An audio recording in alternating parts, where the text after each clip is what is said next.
it's actually good that everyone joined promptly. Thank you so much.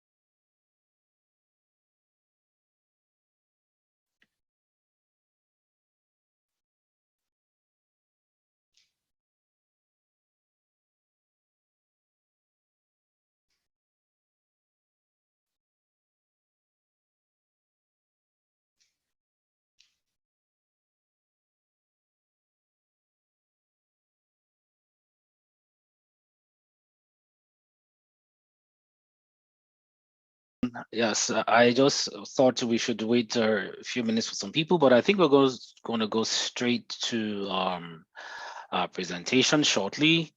I would like to just bring to your notice a few people that had decided to put the meeting together. So I'm just sharing my screen, and I'm sure you could take a look at the organizers of the this backlog webinar. And there's something that we've decided to do. We are trying to put together a community where you can actually have your questions answered, after this. Because one thing I know is that home ownership can look very subtle, and but there are a lot of details that can be missed sometimes. So we have a WhatsApp group that we could actually join you to want to come and join and also learn. You could ask your questions there, and for sure you'll get answers to them. So once again, these are the people that put together the webinar together. We are agents of the World Financial Group, and I'm sure that you will find good information. So without much ado, I'm going to introduce the person that is going to be taking today's webinar. He is a seasoned professional. He's been in this industry for a couple of decades, and I'm sure he has tons of information and has quality to be able to value of quality information for you today. So without much ado, he's also currently with BMO as an independent mortgage specialist. So I want you to give a warm welcome to Temitayo Akindele for today's presentation. So Temitayo, over to you. Take it over. Yeah. Thank you very much, Bumi. I hope everyone can hear me loud and clear. Perfect. Excellent. So, like the host said, my name is Temitayo Akindele. Most people call me Tayo. So if you want to ever address me, just say Tayo. That works well for me always. And today, I'm going to try to demystify the concept of owning a home in Canada. Now, I know that sounds like, well, sure, I just have my money and I, pay for my house and I live there. Absolutely. If that's the route you want to go, it is actually that simple. You have your funds, you find the right house. Hopefully, if it's a new build, you talk to the builder or whoever owns it, you do a transfer, you get a solicitor who, does the paperwork for you, and that's it, you have your home. However, in practice, things are not that simple because these houses do cost quite a significant amount. And most people usually need someone to help them, make the right decision and get the right house at the right price. It's a process, and that's what we're going to try to simplify as much as we can today. Clearly, it's a very vast topic. So I know we're not going to round up. I'm not going to answer all your questions today, I can tell, but I will do my best. I'm sure we have at least an hour and a half. So I will do my best to compress things, simplify things, and give you a general working solution to how you can achieve this with the least complication, if any. I'm going to encourage us to please just listen through the presentation. It shouldn't take more than an hour to an hour 15, anything from 45 minutes to an hour, actually. And then we will take your questions, some of which I may address in the course of my presentation, others which you might have, or the burning issues you've had before. Please do not hesitate to either put them in the chat or just, unmute yourself once you have that permission and you can speak. So I'm going to share my screen with everyone, and I hope I do have that permission now from the host. Okay, so please let me know. I just need someone to say yes, that you can see my screen. Can you see my screen now? Yes, we can. Excellent. So we're just going to put this in slide form. So this is a little bit about myself. I'm going to ask the moderator, Bumi, please, if there's at any point in time you're not seeing the slide or you can't hear me, please just let me know. Just because sometimes with these platforms there could be tech issues. Okay. Yeah, for sure.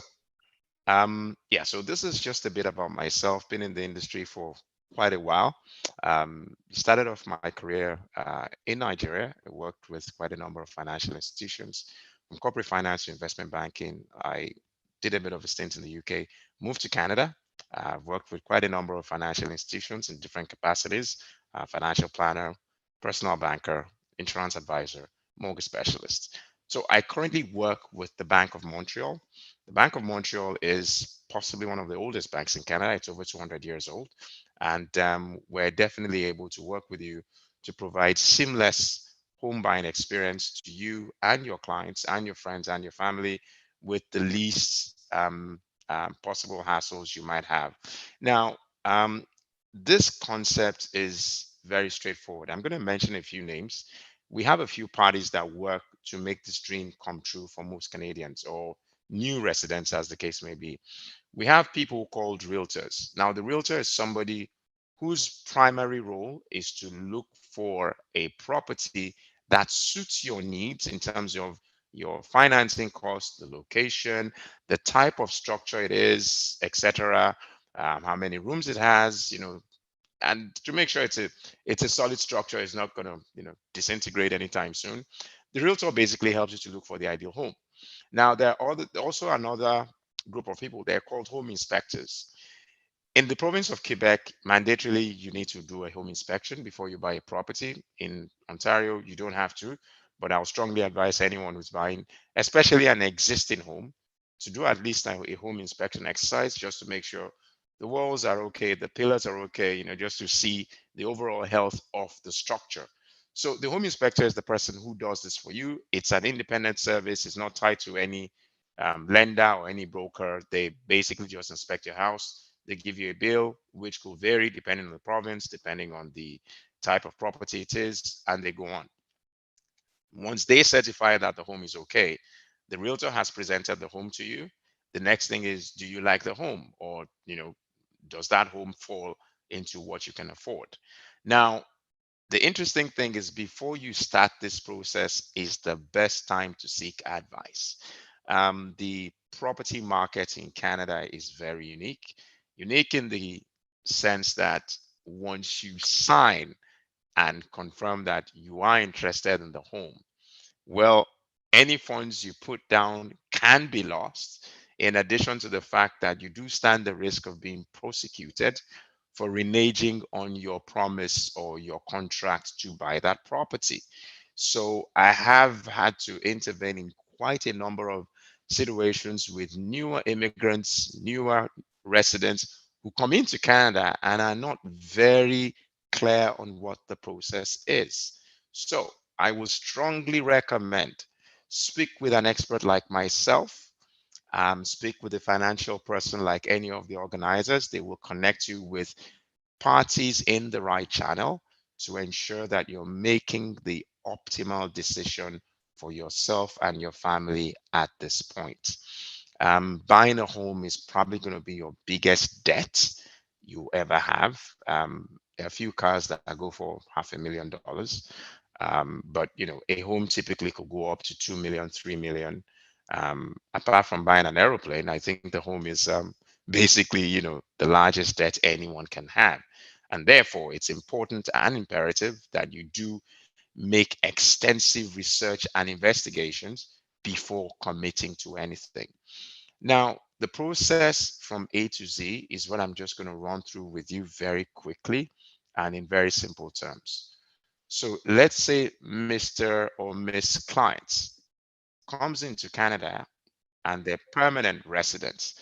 Now, your residency status is of critical importance to this transaction. The reason why this is so is because if you're not a resident of Canada, then you might not be eligible to getting finance to buy a property. As we go on in the presentation, you will actually see that there are punitive measures in place for anyone who does not um, qualify as either a permanent resident or a Canadian citizen, or you are not connected to one by marriage, who is trying to buy a house through a mortgage. This law came into existence, I think, January 1st or 2nd, 2023. Prior to now, people who were non residents were able to buy homes in Canada, at least one home. Okay. So this is a new law that came into being in this year. And I will strongly say if you're not a Canadian permanent resident, you are not someone who's been using a work permit for the past 4 years and filing taxes. You're not a Canadian citizen, or you're not married, to any of these three classes of people. You possibly need to speak extensively with an expert before making any commitment to buy a property, especially if you don't have all your cash on hand. Okay. So what happens is when you want to buy a property, you want to come to someone like me first. And the reason why you do that is you want to see how much can I afford? This is given that your residency status is the ideal one. Okay. Once you cross that bridge, then you say, well, I don't even know how much I can afford. I don't understand how they do this thing. So you speak with someone like me. I will check the numbers and say, hey, this is the maximum amount you can spend. Okay. Based on all the information you've given to me. Now, if you've given me inadequate or um, information that is not correct or sustainable or provable, then it means that the whole exercise will be in futility.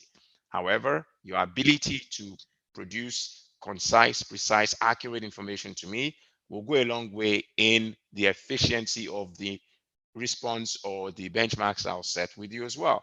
Give me 100% accurate information. I give you 100% accurate advice and help you to navigate the maze of actually buying the home. Now, once you know the amount you can spend, then the next thing is to find a realtor. Like I mentioned, the realtor is someone who basically helps you to look for a home.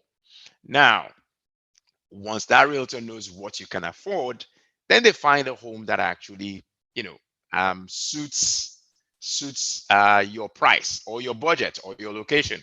For instance, someone's going to say, well, I want to buy a home in, I don't know, Alberta. Okay. I want to buy a home in Ontario. I want to buy a home in Quebec. I want to buy a home, I don't know, wherever you want to buy the home, the realtor who has the license to operate in that location will help you find the right home. Now, just so that you know, a realtor operates pro bono. What I mean is they don't charge you anything. Okay. So it's not a fee-based service. They find a house for you, you buy your house, realtor goes away, you go away. You don't pay them. It's the person selling the property that does the paying. It's important you understand this so no one takes unnecessary advantage of you. Realtors don't get paid from the purchaser. If you want to appreciate your realtor, that's for you to decide. However, you don't pay them. It's not like they can send you a bill after they find a house and say you owe me money. No, it doesn't work that way. So you want to keep that in mind. And once you find the house, the amount matches what you can finance, a date is set whereby you will get the keys to that property. That date is always called your closing date. So you say, well, I found a house, I put a down payment, and then this is the day it's going to close, meaning this is the day I get the key. Now, on that day, the person providing you the mortgage loan will transfer money to your lawyer, who is going to be the one to, register the title, register the deed, and all, basically what happens when an asset ownership changes hands. If you sell your car from one person to the other, somebody is going to go to the licensing office, usually you, and register that car now in your name and all that. Put a new plate number. You know how the rest works. So essentially, that's what the lawyer is going to do. Now, the lawyer is someone you're going to find. The lawyer will usually charge you because they're providing a service. Now, in addition to the lawyer's charges, you'll also have regulatory fees like the property land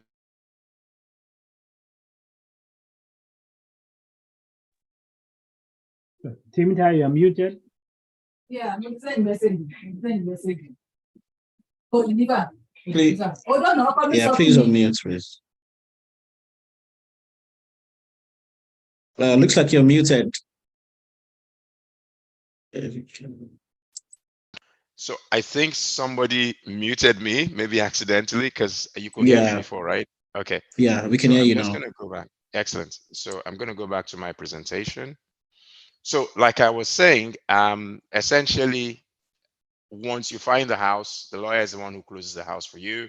They do all the registration. There are small fees that go with it.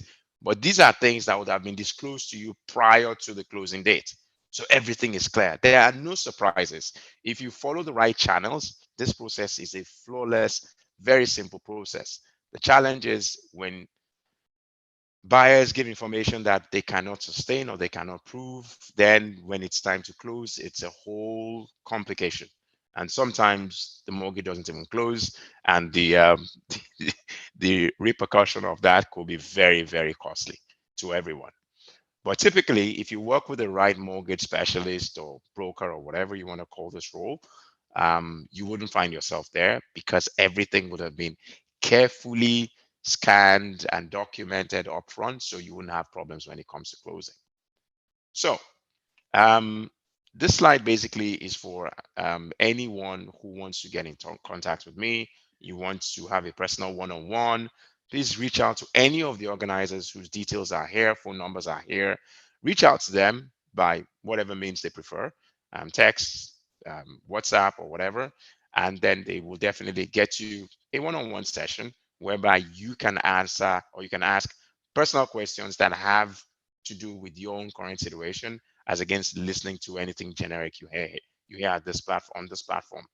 Keep in mind, I would strongly recommend no one should take action based on anything you hear from me today. And the reason why I'm saying that is this is not customized for anyone. This is generic information. It is not a form of advice. So I would strongly recommend that everyone keeps that in mind. So please feel free to reach out to any of these guys. I'll come back to this slide when we're done and we can take it from there. So again, let's look at BMO. That's my organization. So what's so unique about BMO? Apart from the age of the organization, it's one of the biggest five banks in Canada, actually top three, if I'm going to be honest, or top two in terms of balance sheet size. Again, BMO has quite a number of people in different roles that can be of help to you. Just reach out to anyone if you already have a BMO account. Otherwise, you can reach out directly, like I said, to the organizers. They will put you in touch with someone in that loop that can be of assistance to you. Again, we can connect with you remotely, in person, at the office, however, you may find suitable at the time. Now, um, there's so many things that, come out from home ownership. And one of the things is you can actually also have a rainy day offer. What I mean by a rainy day offer is you can have a line of credit attached to your home. What is a line of credit? A line of credit is a lender telling you as a borrower or as a homeowner that, well, because you own a home, we're also giving you this amount of money available. Whenever you need it, you can spend it. When you spend the money, you pay us an interest of X amount on the amount you take. If you don't spend it, well, it's there for you whenever you need it to spend. This is what the line of credit is. And a lot of times, a lot of people like to have this in conjunction with their mortgage because it allows them some flexibility. As you will see, compared to other parts of the world, your home in Canada is a huge asset and can be used for your regular everyday purchases as well as a long-term investment. Because if you do have a line of credit, if you want to buy a car, you may choose and say, you know what?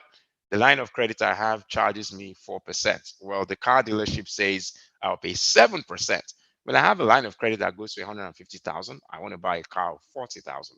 I'll just pay for my line of credit. And you don't have to do anything with the dealership and take expensive funding as against having cheaper funding. Again, you only get a line of credit attached to your home if you own a home. You possibly can have that with a rented apartment or rented home because it is not yours, and therefore you cannot attach any debt or obligation to that. So basically, that is what a line of credit attached to your home is about. Now, we also have different types of this line of credit. You can have a fixed one, which is what we call the homeowner line of credit, whereby, you know what, I have a mortgage and I have a line of credit attached to that home that I have a mortgage on. The line of credit is up to $60,000. And that's it. Now, on the other hand, you can have another type whereby you have a line of credit attached to a home or a mortgage, yeah, attached to your home through your mortgage, such that every time you pay down that mortgage, the amount you pay becomes available on your line of credit. That instance is called a homeowner ready line of credit. In other words, as you pay down your mortgage, the amount you have on your line of credit continues to increase, subject to a maximum of 65% of the value of the home. However, if you got the line of credit, say in 2023, and in 2030, your home has appreciated from $1 million to $1.5 million, then you can ask that your line of credit be reviewed upwards so that your limit will now be 65% of $1.5 million. That is something we are definitely open to doing as well. It will only involve us sending a property valuer, which we will select. It's not going to be the borrower who selects that. It's going to be the lender, and then they will go and value the house. And so long as they come back and say it's worth 1.5 or more, we will give you a line of credit that goes up to 65% of that amount. Now, quite a number of Canadians or Canadian residents have this solution. It is mind blowing because that way you can put all your liabilities on your line of credit at a much lower cost than what you would have achieved if you took a loan from somewhere or you borrowed money from a third party. And that is how these solutions work. But anyway, today our focus is going to be really on buying that home in Canada. If you're interested in these other things, we can always connect through the organizers and give you a one-on-one session and let you know how it works. Okay. So moving on. Now, once you've met with someone like me, one of the things I'm going to mention to you is that, well, let's see how much you qualify for. You're like, what do you mean? I have money, I earn money, and I can pay 3,000. Well, that is the way you think. But the truth is, in the industry, there are rules and regulations we need to follow. So up until the end of May 2021, we used to qualify people using a specific interest rate. However, um, from June 1st, 2021, that qualifying rate moved up, was increased just to reduce the pressure on purchasing a home because naturally demand outweighed supply significantly. So what the regulators did was increase that amount, which was 4.79, by the way. And just for those of us who are curious to know what the amount, what rate it was increased to 5.7, 5.25.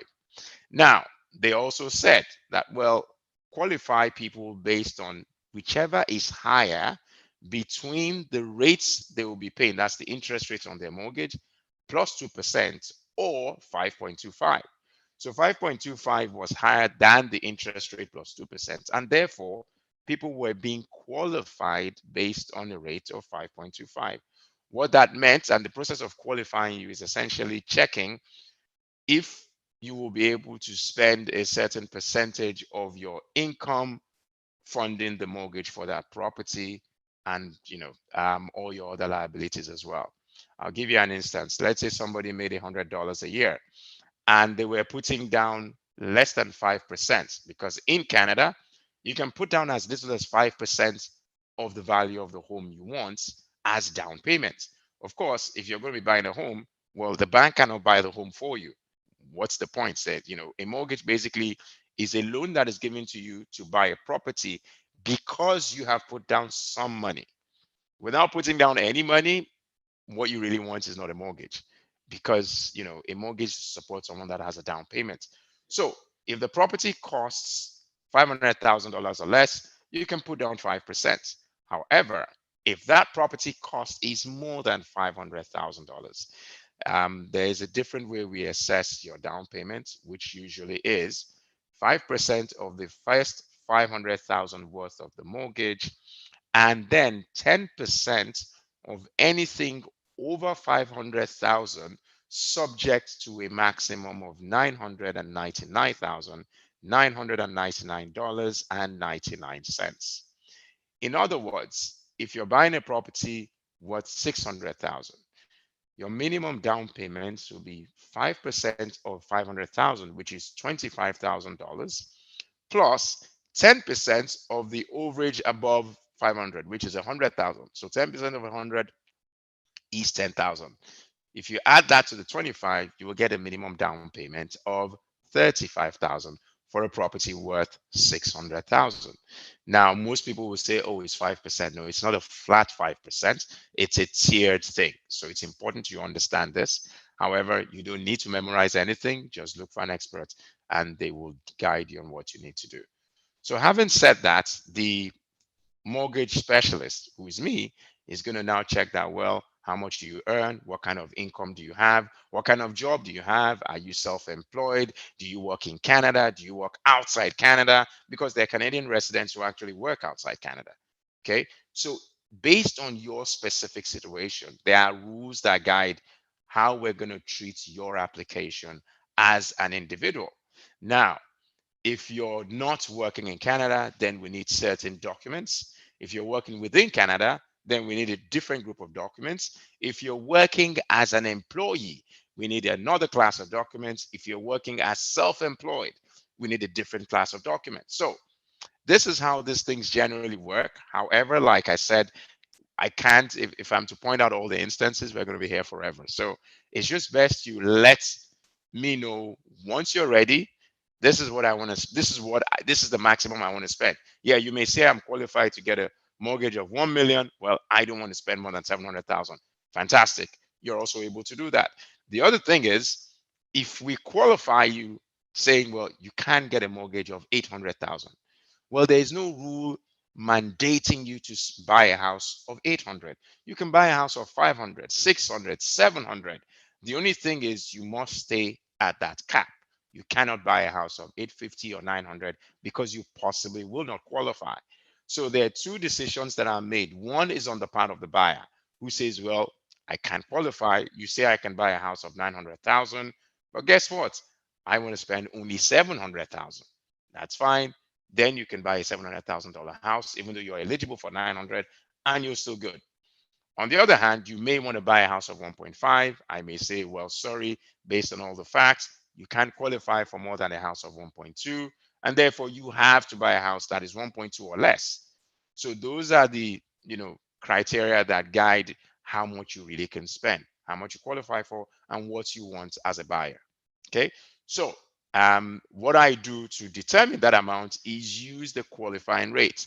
Now, the situation at hand is that whereby the client's rates plus 2% is higher than 5.25.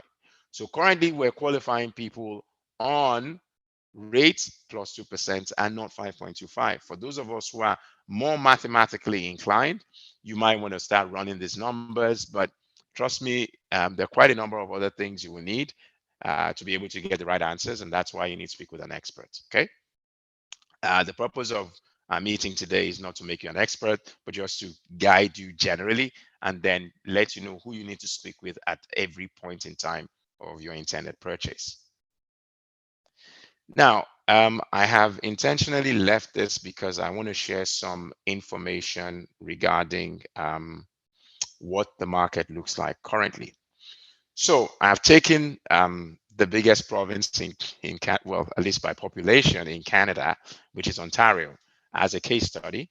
And I'm just going to share, I'm sure everyone can see my screen, what information as at March. Again, we're barely concluding April, so we normally have these things 1 month behind because we can't have for April because April is not over yet. So again, it says that Ontario sales for the month were down 36% year over year. What that basically tells us is compared to this time in 2022, the sales for the month went down in 2023 by 36%. Well, obviously, because interest rates are like double what they were at that time. So, fewer people will qualify. Not too many homes. Again, the sellers are also not selling because they don't want to lose money as well. So you have a reduction in supply, then you have an increase in qualification rates, qualifying fewer people, sales will naturally fall down. However, new listings also, so a new listing is a house that they just put on the market to say they want to sell. It went down by 34% over last year and a 20-year low for the month of March. Meaning in the last 20 years during March, this is the lowest it's ever fallen. Okay. Inventory, which is active listings, were up. So it means properties that they say they want to sell went up by 46% compared to last year, because right now the markets are just beginning to kick in. Now, inventory levels, what we mean by inventory levels are basically how much store of homes do we have in supply. The average up until COVID was 6 months. That was what was considered a balanced market, meaning demand and supply were somewhere around the same neighborhood. But right now we have only 1.9 months, not even up to 2 months of housing supply, which means that naturally demand outweighs supply. When that happens, we know prices tend to start heading northwards. And this again is well above the supply from last March, which was only 0.8 months of supply, which means we had less than a month of inventory, which is really low. Again, that will explain why prices continue to soar. Active listings remain 23% below the 10-year average. So let's say the average for 10 years for active listings are houses that are on the market that are available to be sold and bought. Okay. And this went down again by 23% below the 10-year average. So if you took an average over a 10-year period, basically 2013 till now, what we had is what we have had in this period is 23% lower than that average, which again is not the best place you want to be. But again, clearly the real estate industry in Canada is still suffering from the backlash of COVID. Materials are not available. Builders have postponed delivery of homes because of materials, because of labor, because of all sorts of things that may not necessarily be within their control. Again, the war in Ukraine, materials, importation, all that also has a role to play. Now, again, just looking at it from an investment perspective, prices, that's Greater Toronto area is what we call the GTA, rose above last month by 1%, but 15% lower than what we had last year. Now, the interesting thing is the condominium segment is what actually led the price decrease, in the sense that it lost the least percentage. So let's say a condominium was selling for 100,000 last year. The price came down this year to 87,000, whereas other types of homes had greater declines in their prices. So again, if you're an investor, you want to make sure you're buying the right property in the right province at the right price. It is very important to make sure you speak with experts or industry players before you put your money down anywhere, be it as an investor or otherwise.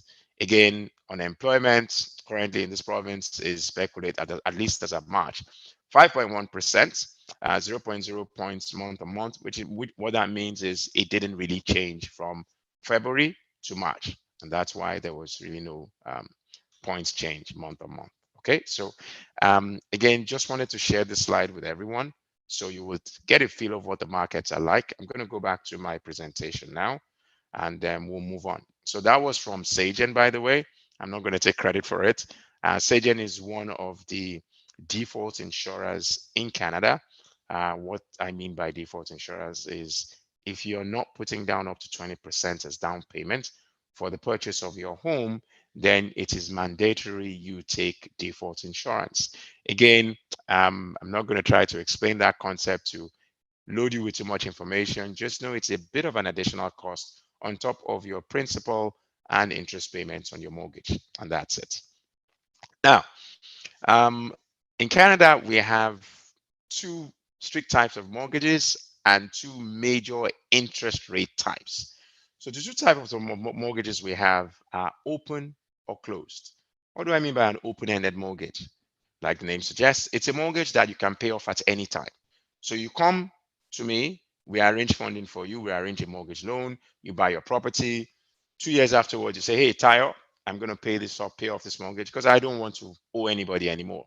Sure, you move the money to your institution to you write a draft to us or a check or whatever, and you pay off the mortgage and the house is fully yours. You will need the bank to transfer the ownership to you, and there's normally a release fee. Okay, it's normally about $300 just to make sure all those documents are back in your name and your lawyer does the rest. So an open mortgage allows you to pay off the mortgage without any penalties, without any charges or anything. But keep in mind, the interest rates on open mortgages are significantly higher than what you have on a closed mortgage. I said significantly higher. So please accept you're expecting a significant amount of money very soon from the time your mortgage closes. Please, excuse me, you will definitely be better off with a closed mortgage, meaning the one whereby there's a penalty if you pay it off, but then you can pay it off once you give the bank ample notice at the end of the term. We'll come to that in a second and I'll explain what the term is. Now, the other type of mortgage, apart from the open, as I mentioned, is the closed. The closed is a mortgage whereby you get a mortgage loan from a bank. If you pay it off at any point in time before specified dates, you will be charged a penalty. Now, your penalty is not something I can tell you off the bat. It's a function of what the rate was when you took the mortgage, what the rate is by the time you're paying it off, how long you had the mortgage, etc., etc. It's something that is always computed on a case-by-case basis. So it's impossible for anyone to tell you what your penalty will be on a closed mortgage from the day you take the mortgage. That's not going to work. But these are significantly lower in interest rates compared to what you have with an open mortgage. And that's why they are naturally more popular amongst home buyers. Okay. Now, the other thing is, what kind of interest rates should you choose? Well, it really depends on what's more profitable at the time you're buying the home. There have been instances where the fixed rate has been more profitable. There have been instances where the other type, which is basically a variable rate, have been more profitable to the buyer. Now, I'm going to just distinguish between both. And then, again, when you speak with the experts, we will advise at this point in time, you're better off in this rate than that one. And this is the reason why. Now, you may choose to override that advice, like when a lawyer or a doctor advises you, you can choose to ignore all the advice and face the consequences of your actions, or you can choose to go with the advice. Okay. There is no need for compulsion on my part. I will basically recommend it's up to you to listen and adhere or do otherwise. Again, whatever consequences will happen, that will have to be something you will have to face by yourself. So, with the fixed mortgage, basically what it is you get your mortgage from the lender and you are locked into a term. It could be for 1 year, 2 years, 3 years, 4 years, 5 years, even up to 10 years. The important thing is your interest rate will not change throughout that period. So if your interest rate is 5%, your interest rate is 5% for the next 10 years. Now, that initial period, whether it's 1 year you choose or 10 years or 5 years, is what we call the term. Okay. Now, the amortization period is the lifetime of the mortgage, which in Canada could be anything from 25 to 30 years. Okay. Depending on how much you put down as your down payment. So typically at BMO, what we do is if you're not putting down 20% of the cost of the house as your down payment, your mortgage amortization, which is the lifetime, the period over which you're expected to have paid off the mortgage, is usually 25 years. However, if you have put down 20% or more as down payments, then your mortgage amortization is a little longer and can extend as much as 30 years. Okay. So those are the two types of rate regimens you have. You have the fixed, you have the variable. And for the fixed, you can go as long as 10-year terms. You can choose shorter terms, but the amortization is 25 or 30, depending on how much you put down. Now, for the variable is a bit of a different one in the sense that it is tied to an interest rate that changes.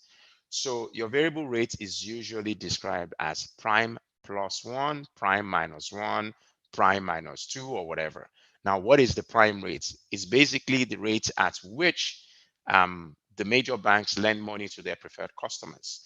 Now, this rate has been significantly increased between January 2022 and January 2023. It's gone up by possibly 450 or 500. I didn't know, let's say about 300 to 250%.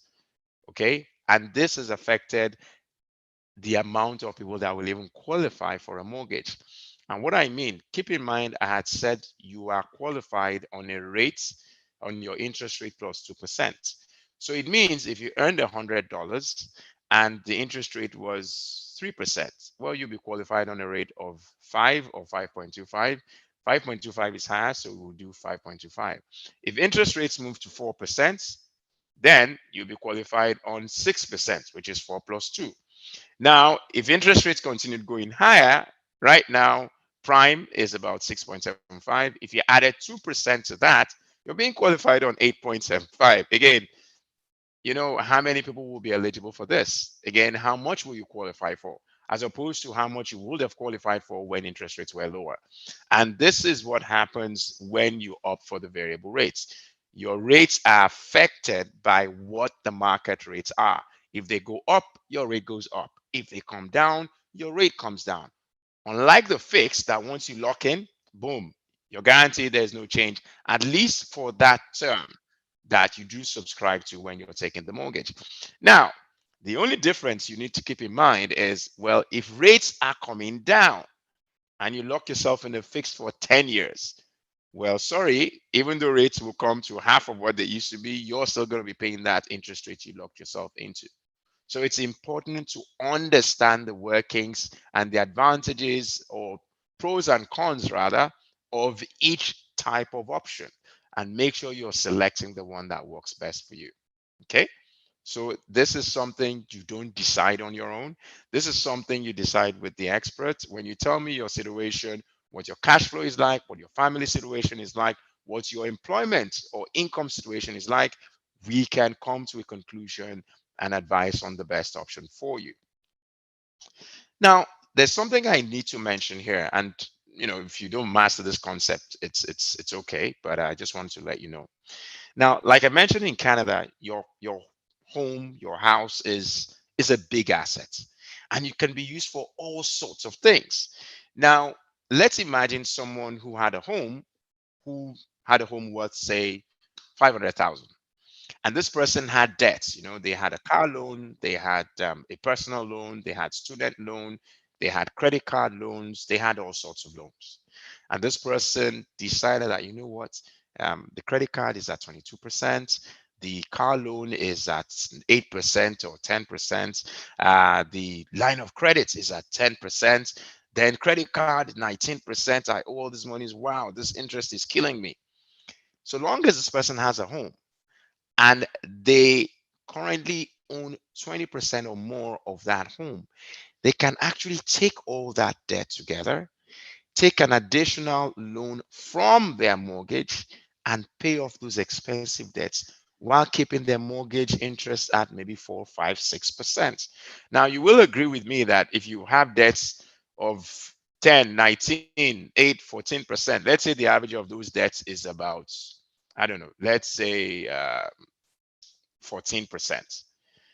If the average cost is 14% and you're able to take another loan for 5.5, paying off that 14%, you will be saving a lot of money. And that's exactly what a debt consolidation is. A debt consolidation is a concept whereby you take a cheaper loan to pay off a significantly more expensive loan to reduce your interest charges. Now, here's a classical example. So this person has a property worth 500,000. This is just an illustration. They have a mortgage of 250,000 left for them to pay. So it means they have 50% equity in that property. Now they have other debts, which we have highlighted here: 35,000 at 10%, 20,000 at 19%, 10,000 at 8%, and 20,000 at 14%. So based on our lending guidelines, we can give this person a loan of up to 400,000 on their home because the house is worth 500,000. So 80% of that is 400. Now, this person's mortgage is 250,000. They're paying an interest of 5.5. If you do the math, they're paying about $13,750 every year as interest expense. Now, all their other debts aggregate to 85,000: 35, 20, 10, and 20. So the average cost of all that is 14%, which makes them pay interest expense of 11,900. Now, if we add the interest expense on their total debts and their mortgage, they're spending about $25,650 paying interest only. Okay. Now, what they need is to do the debt consolidation. So take more money on their mortgage and use that money to pay off this expensive debts. Now, if they took more money on their mortgage, they will still be paying 5.5%. So what they basically did was take 85,000 more mortgage, which would take their mortgage to 335,000, and use that money to pay off all their debts. And therefore, their interest drops from what it was to 5.5% because the only thing they now owe is the mortgage. Yes, they owe more money on their mortgage, but their interest expense goes from 25,650 to 18,425. That means they're saving $7,225 a year on interest expense. These funds can be used to plan for their retirement. These funds can be used to take life insurance, which is very extremely important. These funds can be used to go on holiday, to buy more assets, to do just about anything they want. And this money will not have been available to them if they had not done this debt consolidation to use a cheaper debt to pay off the more expensive debts. So this concept is very commonly used in Canada to help people to bring down their expenses and release some disposable income to the family. Again, please, if you want to understand more of this, reach out to the organizers. We'll have a one-on-one where I can explain in greater detail to you as well. So these concepts, are relatively straightforward. Sometimes you might find out that with one of the big lenders like BMO, you do not meet the requirements. We do have a smaller lender we can refer you to who is a bit more relaxed in terms of their rules and policies, who might be able to help. Typically, these guys will charge you higher interest rates. It's imperative I mention that at this time so no one gets any surprise. But however, if you say, well, I think I can afford it, sure, we're more than glad to connect you with these guys. There's another concept here when you have a home in Canada already and you're getting older and your income is not what it used to be, but you still need a loan. You can actually take a loan on your home, never pay the loan back, and live your life comfortably afterwards. Again, you can access this kind of concept once you hit the age of 55 years. It's not an interest, a loan you pay back. Yes, there's some interest on it, but it is graduated in such a and tiered in such a way that, if you choose to pay it back, good for you. If you don't want to pay it back for the rest of your life, you will not need to pay it back and you will have funds to live with. Okay, that's the cheap reverse mortgage. Again, these concepts are very straightforward. However, if you're new to it and you don't understand, please reach out and we can give you a more personalized overview of how things work. Again, I had mentioned to you before about Sagent, the guys who did the produced the market research material I showed you. There's also two other bodies, and they're basically Canada Guarantee and the CMHC. Full name of that is the Canadian Mortgage Housing Corporation. Now, the CMHC essentially is one of the three providers of default insurance for people who are buying a home and putting down less than 20%. You will see here clearly less than 20% down payments you have to take insurance from one of these guys. Costs pretty much the same. The only difference these guys used to require a certain level of credit score. Okay, you will see here only accepts applications above 680 credit score. So it means you're putting down less than 20%, your credit score is 650. Well, these guys are the guys who can help you. Okay. If you're above 650, then these guys are the, I mean, 680, then these guys are the ones who can help you. And that's why, I needed to highlight this slide as well. Now, there's some concerns here, and some of them are newer, some of them have been there. We have markets whereby new homes that were bought at a price are now valued less than that. What do you do? Homes that were bought at a price, when you revalue them and they come back with a value, they tell the owner of the house, your equity is gone. What do you mean by my equity is gone? Well, the adjustments in the prices usually affects the equity of the owner and not the lender.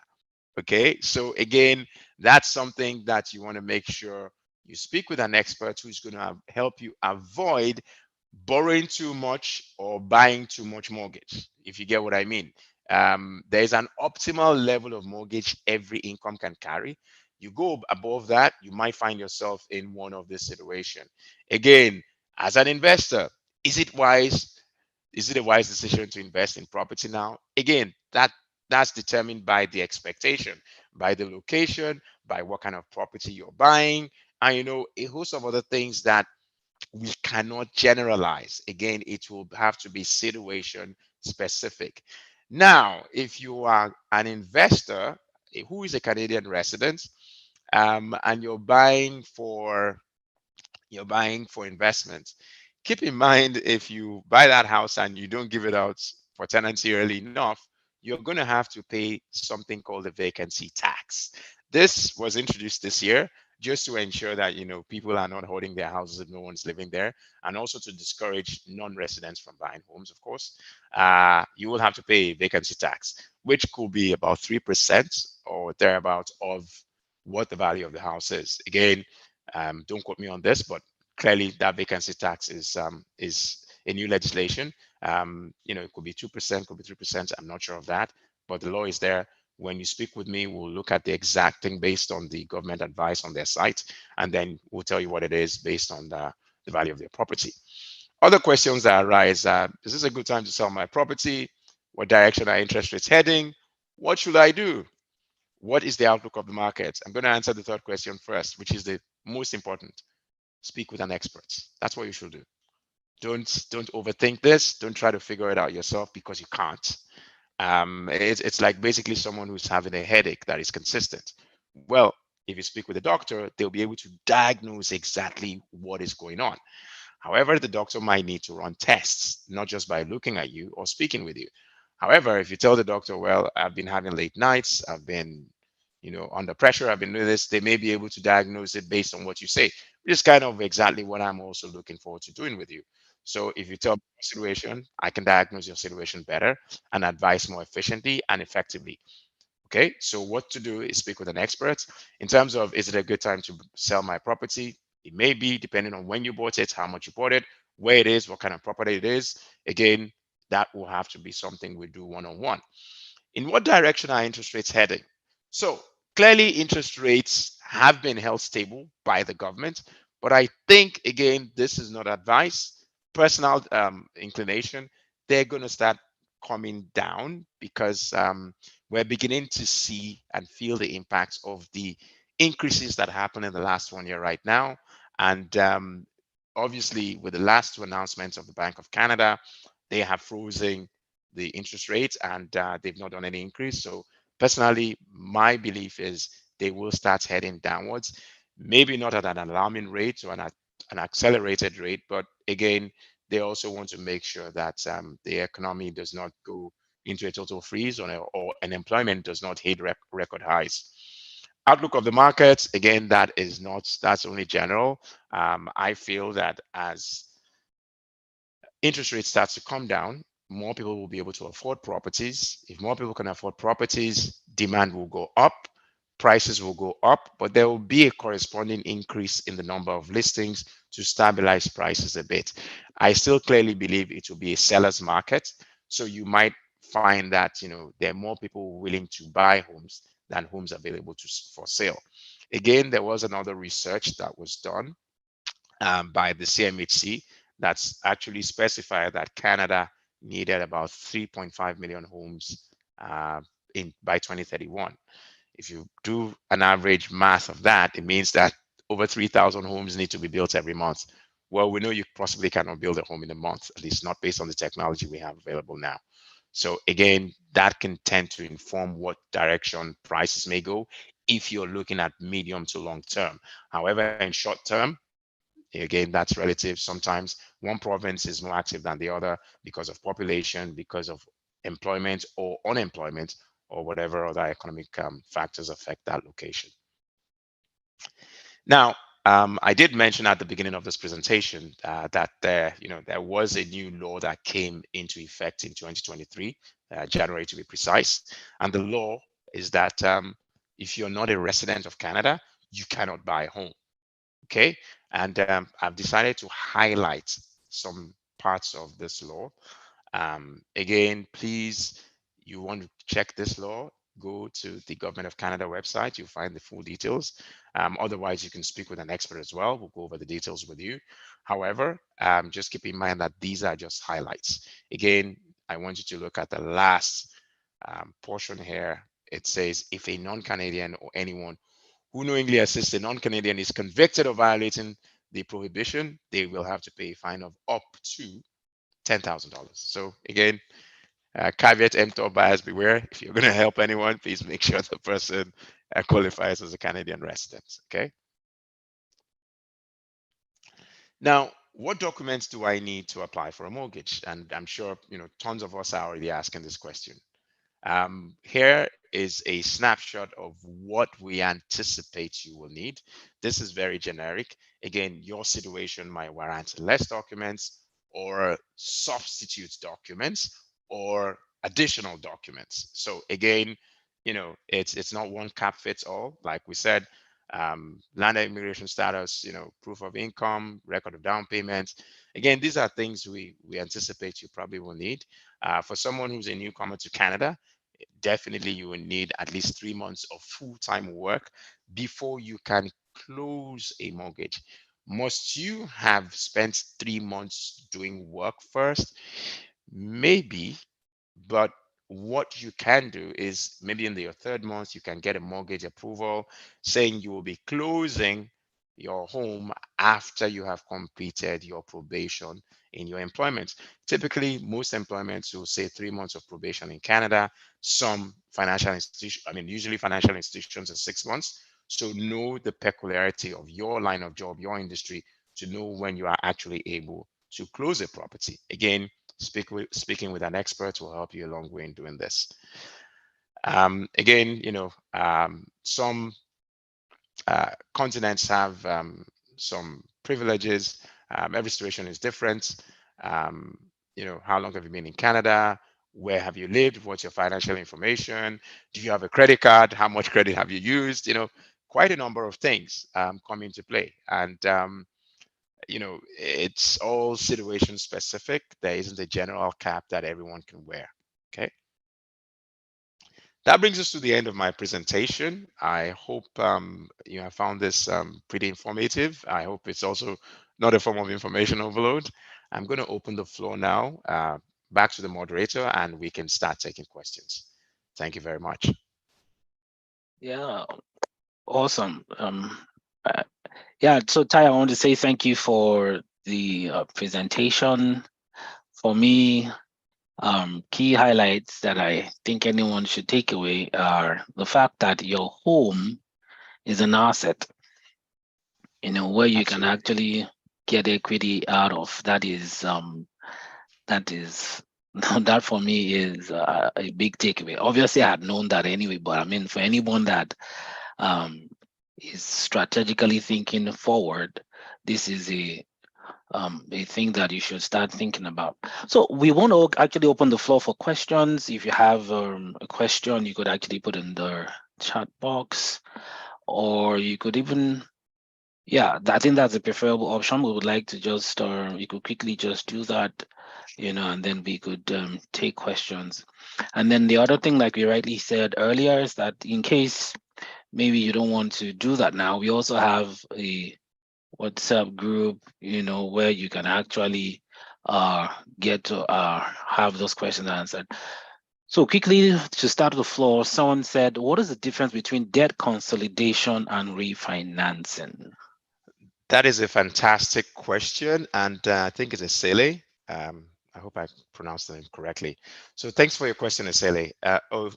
Yes, for Oh no. sure. So yeah, I think it's Sele who asked that question first. So, essentially, like I said, a debt consolidation is the concept where you're taking monies from on a cheaper debt to pay off a more expensive debt, in simple terms. Now, a debt consolidation could also be done if I had gone to both. So let's say I went to Bumi, and Bumi said, well, Tayo, you said you need $10,000. Well, I'm not a bank, so I'm gonna, I don't have time to check all those things, but my interest rate is 25%. Well, if I'm going to get involved in a business or something or a concept that's going to give me 35%, I may think it's okay to take Bumi's money because after paying his money, I still will make 10%, right? But then 2 months into the deal, they say, well, your payment is now going to take 6 months as against 3 months. Well, guess what? Bumi's interest rate is cutthroat. Then I go to BMO, and BMO says, well, you have a house, we'll give you you will increase your mortgage by, I don't know, I've taken 20,000 from Bumi or whatever. And then, I take that 20,000, I pay Bumi off. Well, BMO is charging me only 6% or 5% or 4% because I have my mortgage with them, and they're only increasing the value of that mortgage, and that's it. So that is how a debt consolidation works. You basically refinance your debts by getting one that is cheaper to pay off the one that is more expensive. Now, refinancing is a different concept. There are two types. Refinancing is, I have a mortgage with Bank A. Well, the interest rate in that bank is too high for me, or when I got there, it was the fixed. Now the variable is good, and they're saying I can't go to the variable or whatever, they're not reducing it. Well, I'm going to move my mortgage to BMO. BMO says, well, I can have a much better rate. So tires with BMO, tire, please move my mortgage. That's a refinance because you're switching lenders to finance the same outstanding amounts. The other type of refinance is, well, I have a mortgage with BMO. BMO currently their mortgage is 200,000. My house is worth 500,000. I've paid down the mortgage to 200,000. But guess what? I want to buy a car. Well, the dealerships say that, you know, my interest will be 8.5%. Wow, that's crazy. But I have a line of credit with my mortgage, or I have a mortgage that is only 200,000. So you know what, Tyler, please, can you increase my mortgage amount by, let's say the car is 50,000, by 50,000, so that I can take that additional mortgage at 5% and then use that money to pay for my car and avoid paying 8% interest. That is refinance. Okay, so again, you may increase the amount, you may not increase the amount, you may just switch the lenders. Generally, that's called refinance, and that's the difference. Now, I also noticed that somebody, let me just scroll up. Okay, can a non-resident Canadian partner with a friend? No, no, not a friend. It has to be a spouse. So Osaro, it's spouse or nothing.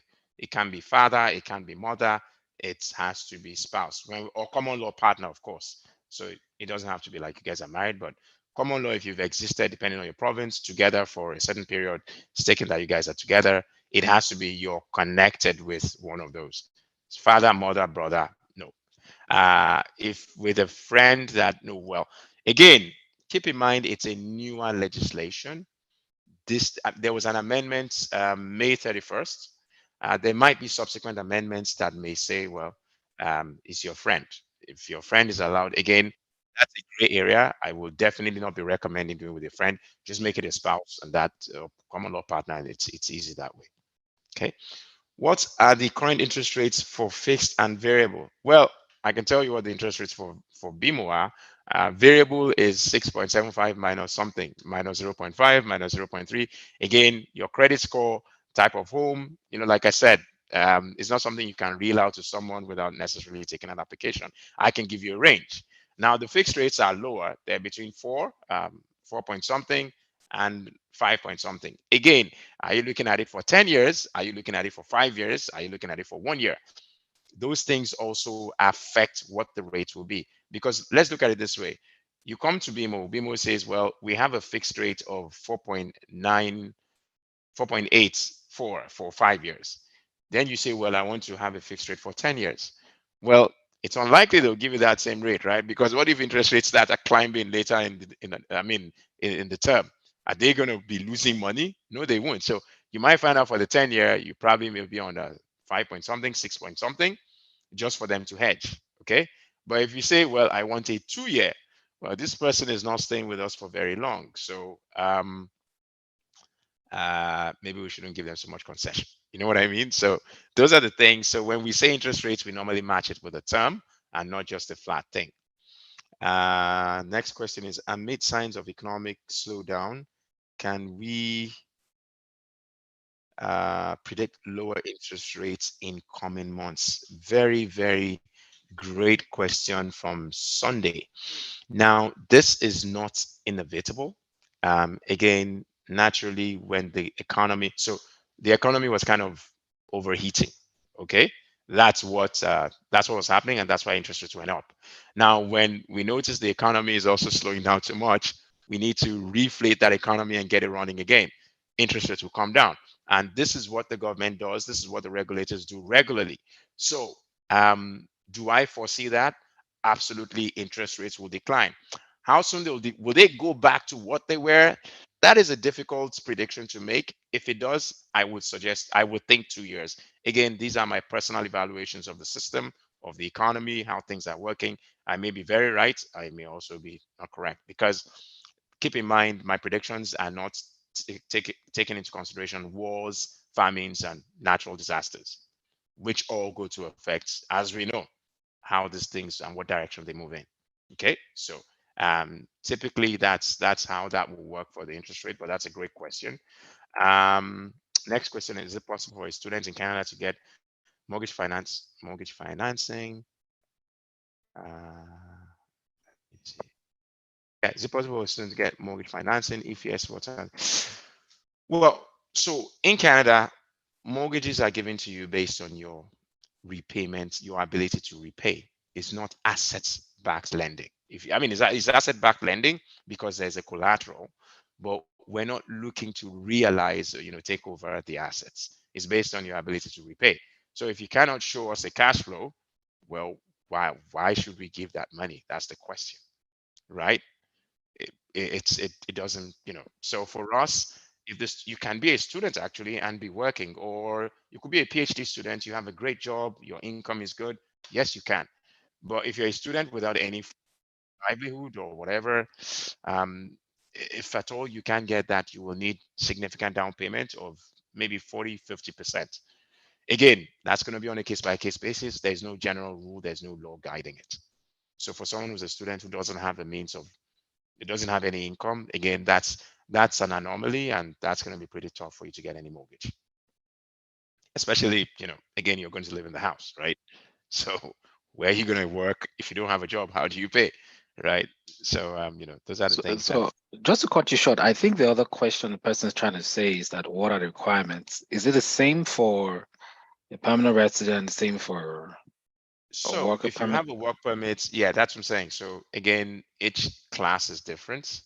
Work permit holders who are not protected people, meaning they're not refugees, for lack of other terms, they have their own guidelines, and each guideline is different. They must have filed taxes in Canada for 4 years. It's that there's a series of guidelines that they follow. If they meet it, then they can go ahead to do that.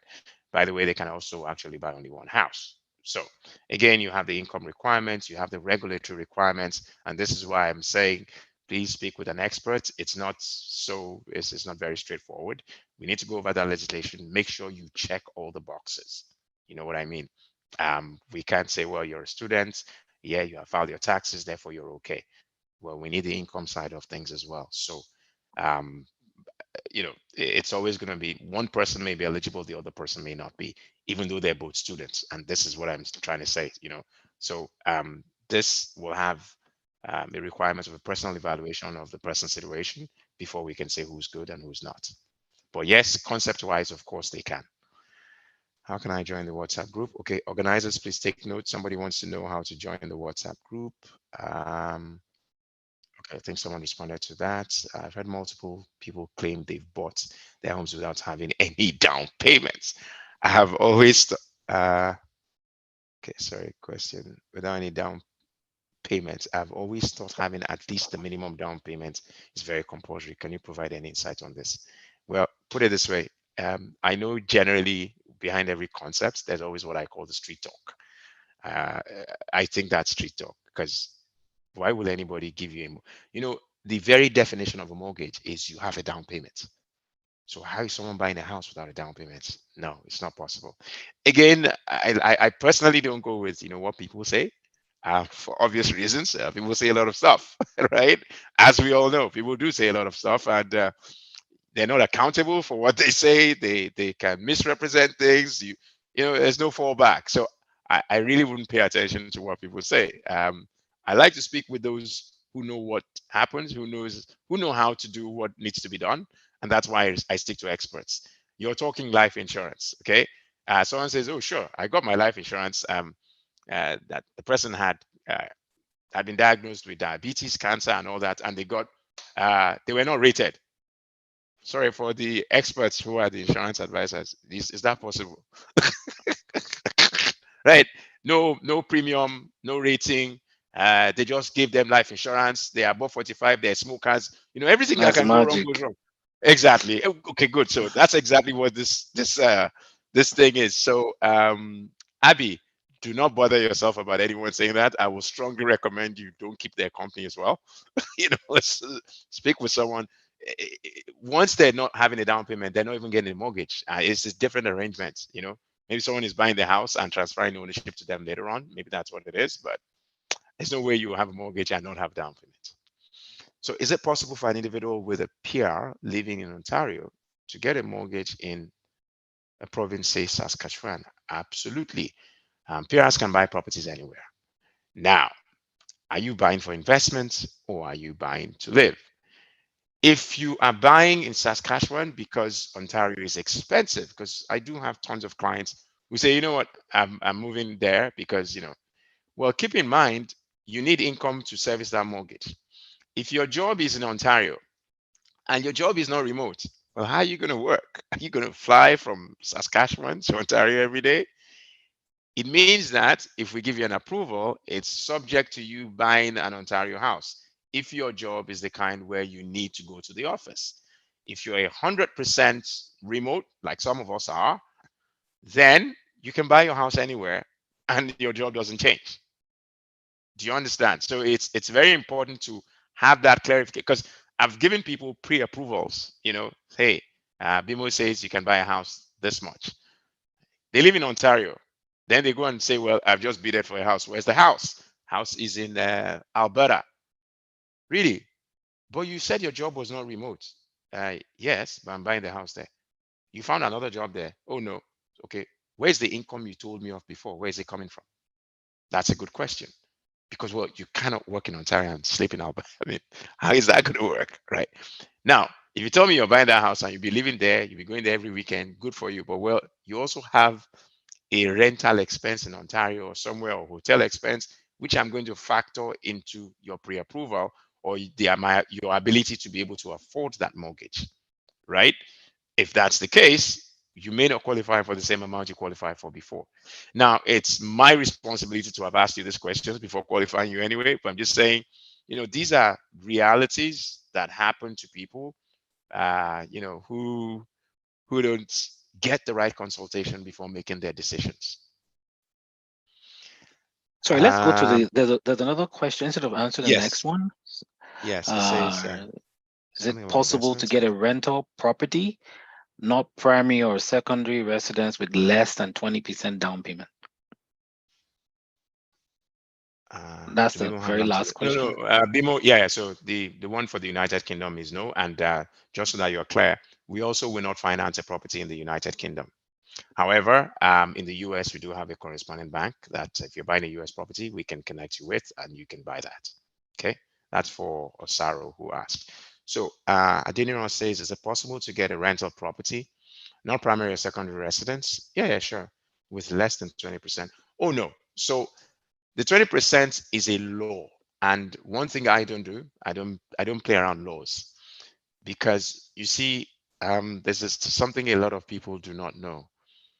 Generally, most parts of the world, again, because my background is checkered, when a financial institution lends you money and they find out that the terms under which you got the money were falsified or changed or whatever, they actually reserve the right to calling that facility and ask you to pay down within a certain period.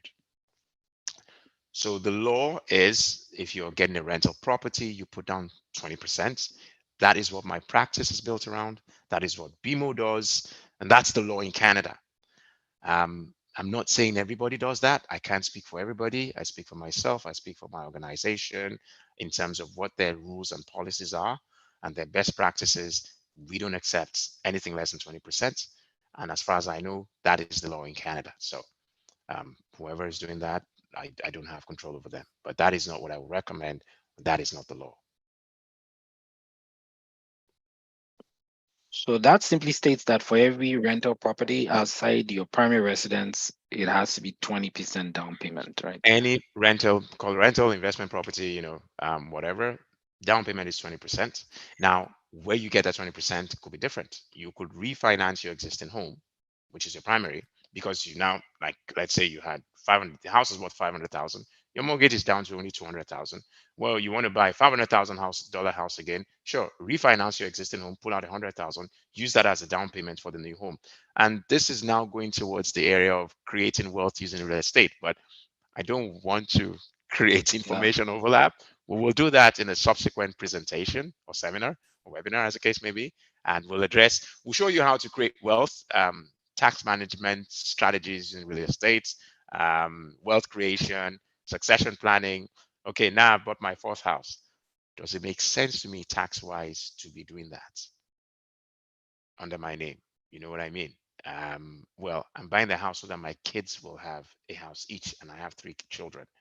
Okay, but in Canada, apart from your spouse, if you, if anything, if there's a disposition, what we mean is something happens to that person, the asset ownership changes hands to the beneficiary, right? If someone has a will. Now, once that happens, taxes set in. Now, if that person had a high marginal tax rate, well, guess what? The beneficiaries will pay through their noses for taxes. Now, will that be a good way to pass your assets on to the next generation? I don't think so. The strategies that can be employed to deal with that to help you reduce that tax burden or liability when the time arises. But again, this will be going outside the borders of our discussion today, so I'm not going to fall for the temptation of going there. But basically, these are things we'll treat in subsequent webinars or seminars that we do to help people who are interested in doing real estate for wealth creation and other things.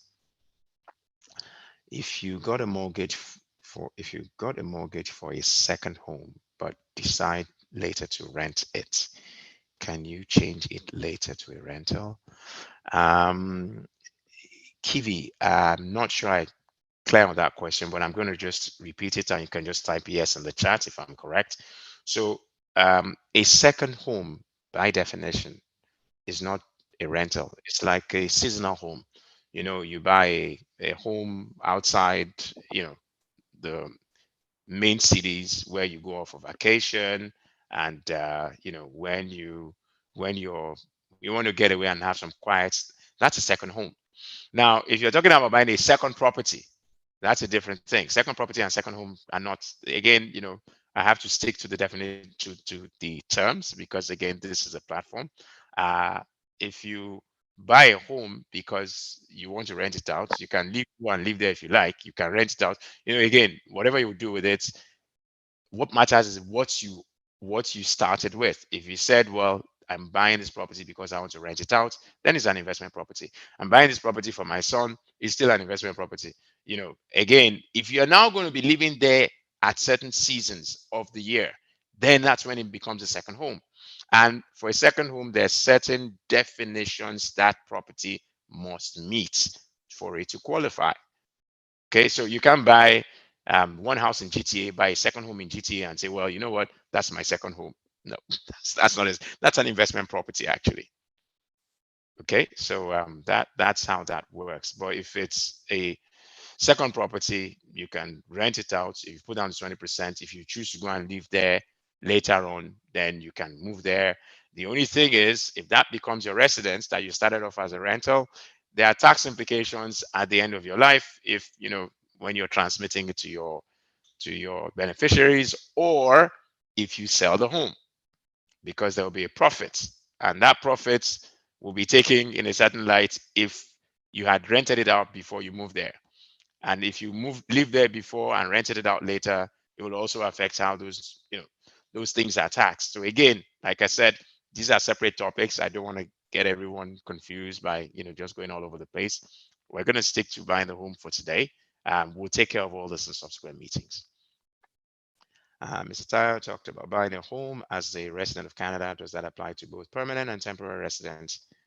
I don't know what this is. Let me see. Yeah, I think you've answered this question about a student being able to buy a home.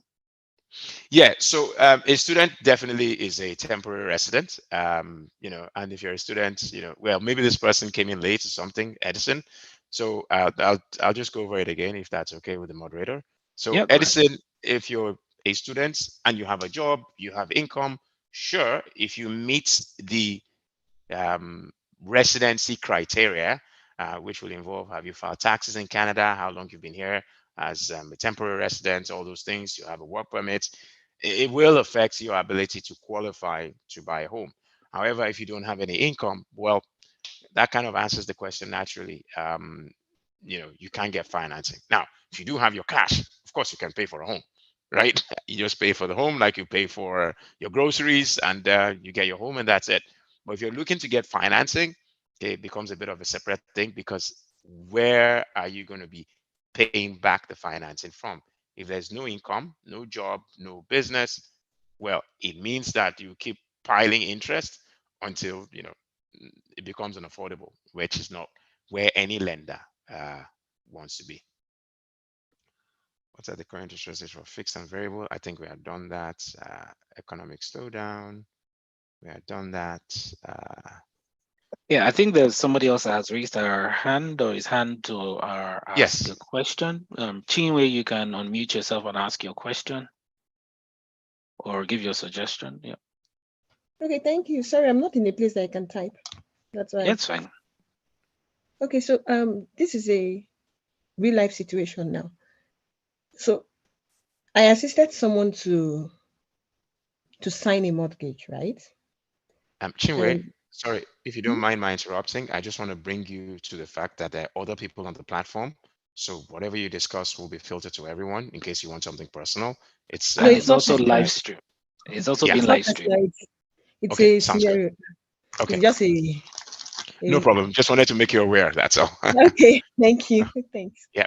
Okay, so I assisted someone to buy a home or maybe get a mortgage, and that's the person's primary home. Would I be considered a first-time home buyer if I want to now do mine? The answer to your question is no. Okay. However, if that person takes you off that mortgage today and you don't buy a home till, what year is this, 2023, till 2027, April or June, then you can be considered a first-time home buyer again. Okay. So if I want to buy a home now, I'll be considered buying it for investment, Yeah, right? it doesn't. Now, again, I will ask a question. You say you helped this person obtain a mortgage as a guarantor or as a co-signer? As a co-signer, for Okay, good. example. So if you're buying anything before that time, you are not a first-time home buyer. Okay. That's clear. Thanks for the Excellent. direct answer. No problem. No problem. So I think I have a follow-up question to that. Yes, please go ahead. In what cases could you assist someone and then be considered a first-time home buyer? The instance I just said. So when you help someone buy a house, that's not the problem. You need to be taking off that mortgage first of all to even be a to be to for you to even merit, asking for that role of first time home buyer.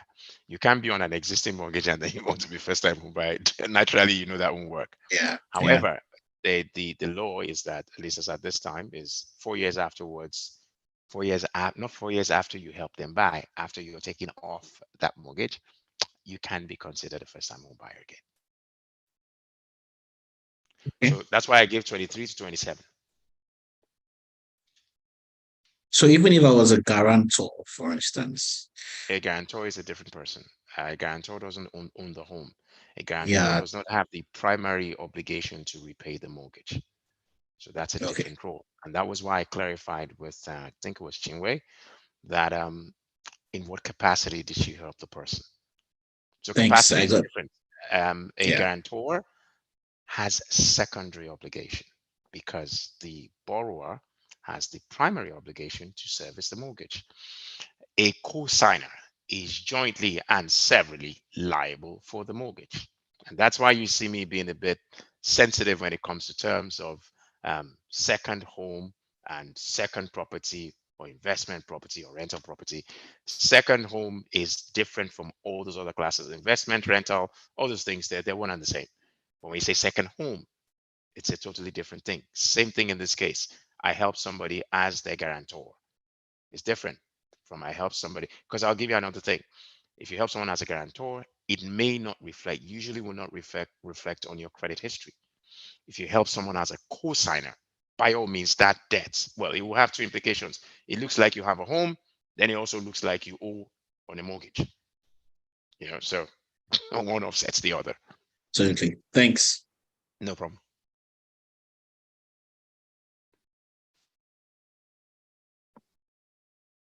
Okay, I think Kivi is asking for interest rates. Can we just quickly do that? We're Oh, sorry, running out of I time. Yeah, took my she yeah, I've been she having mentioned on it's and yeah off of challenges with my audio. Can we go over the current interest rates again? So again, when you say current interest rates, again, I can give a range. I can't give specifics just because I have not done an application for anyone. Okay. A number of things will affect the interest rates: type of home, your credit history, the length, the amount, the figure, how well you have maintained or used credit. Quite a number of things matter, but typically the fixed rate is somewhere. Again, I'm looking at a 5-year. So let's be clear on the term. For a 5-year term, depending on whether you're using a default insured mortgage or you're using a conventional mortgage where you're putting 20% or more, or a default where you're putting less than 20%, subject to a minimum of 5%, rates could be something between 4.84, 4.85, and 5.3, 5.2. It depends. Okay. So type of mortgage, what you're putting down, critical driving forces, as well as your credit history.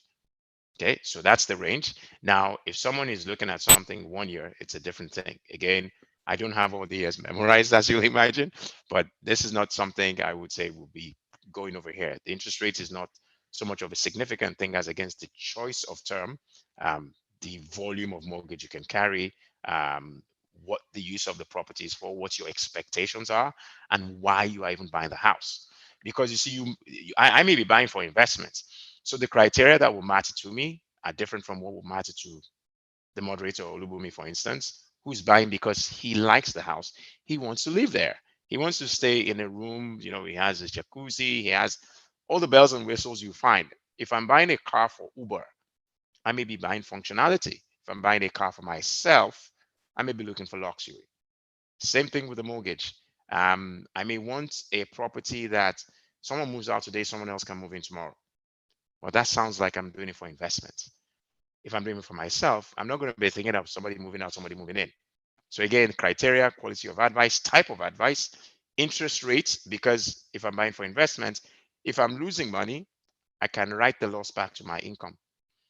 If I'm making money, it will also affect my income. It will affect my taxes. But that's because I'm on the investment side. Well, if I take a mortgage that is very expensive, I'm on the residential side where I want to live there, guess what? I can write it anywhere. The loss is the loss. I keep paying, and that's it. So again, this is why we say there's no one cap fits all. Speak with an expert, let them guide you. This will go a long way in helping you make the right decision. All right. I think we've been able to wrap things up finally. Sorry, and if you want to obviously reach out to anybody, you could just reach out to any of us. The time is 12:36 in Mountain Standard Time, and I'm sure that's 2:36 Eastern Time. We've had well over 90 minutes on this presentation, and I'm sure that if you have any other questions, you can either join the WhatsApp group or reach out to us, and we will get you in touch with Tyre. I see that he has delivered so much value today. All right, everyone, thank you for coming on this presentation. We would have subsequent ones, and for sure, we would want to get you. I would want to obviously learn how to be able to use my mortgage to build wealth, so I think that everyone on this call will make it a good one to stay in tune with us, and we will find a way to reach out to you for subsequent webinars on home ownership and wealth building in Canada. Thank you so much for your time today, and it was quite an interactive session. Also, thank you for all the questions you asked, and also Taya, we want to say thank you because this has been so much. In fact, I'm shocked that you stayed. This long. Thank you for. Yeah, most people Very want to do welcome. 90 minutes. Yeah. Yeah, Thank you. it's a pleasure. It's a pleasure to be here, and please feel free to reach out whenever you need me, whenever you have questions. I'm more than willing to help. It doesn't mean you have to buy a property because we interacted right now. The whole point is to get you planning before you need to pull the trigger, so that you're pulling the right one. So thank you for having me once again. All right. So officially, we'll say that the webinar has come to an end, and yeah, Mr. Shreton, please do us the honors of wrapping it up. Give us some. Thank you so much, Mr. Tyre. Thank you. Thank you, everyone. Yeah. Thank you everyone for joining. Hello. Hello. Can you hear me, please? Yes, we can. Hi. My name is Kivi. This question is for Temitayo. You mentioned very recently that we can feel free to reach out to you in the future if we have questions. Would that be through the WhatsApp group, or is there a different way to reach you? Yeah, that might be the best thing, because through that group it's easier, and if you type your question, you don't have to wait, because you will imagine trying to reach me the last 90 minutes. That would not have worked, right? But on the WhatsApp group, if I'm somewhere like this, I can come back and answer that question. Okay. So, which is why the organizers have given that kind of platform, just to help people, because the last 90 minutes now, you probably would have called me 10 times and been like, what is going on? You know what I mean? So that's why such platforms exist, so that, again, you type your question on the go. Whenever you remember it, you type it. If you remember at 2 a.m., you are still awake, sure, send your question there. Okay. Thank you very much. I think I've just been accepted into the group, the home ownership in Canada.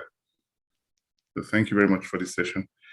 I came in late, and my audio was giving me problems, so I missed a lot, but I'm sure I can catch up from the group. Yes, the recording will actually be available too. So awesome. Yeah, you'll be able to get everything there.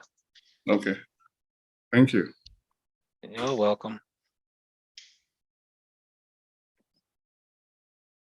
All right, over to you, Mr. Shreton, as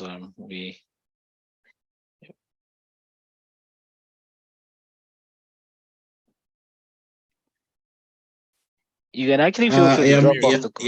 Yeah, muted. I just want to say thank you to everyone for making this meeting. We'll be communicating subsequent ones in the day and week that lie ahead. And don't take the information alone. Spread the word and let others to benefit from it. Thank you, and have a wonderful rest of the day. Quick question, please, to Adewale. Am I free to share the WhatsApp group if I want my siblings to join the WhatsApp Yes, group? you're free. You're free. It's not restricted. You're free to actually share the WhatsApp group. Yeah. Okay, thank you. Awesome. Yeah, thank you. Okay.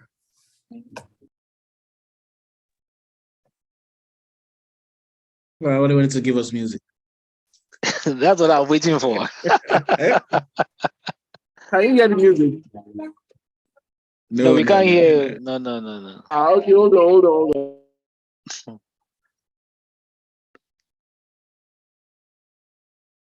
Uh,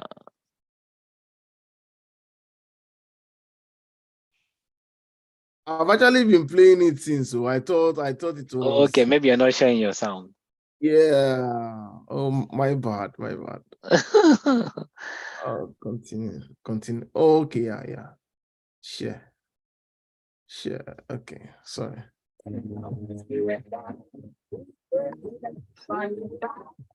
Looks like it's not so loud. Confirm you can hear it now. Oh, I think it's cracking kind of I somewhere. think it's because you're sharing. So Oh, okay. I didn't even think about that. Okay. Oh, for sure. can you hear it now? Well, really, the webinar has ended. Anybody can drop off the call. Really, we're just here on the other end, So. Oh, thank you. I think Emmanuel everyone have one said no. ticket. Thank you, Tyler.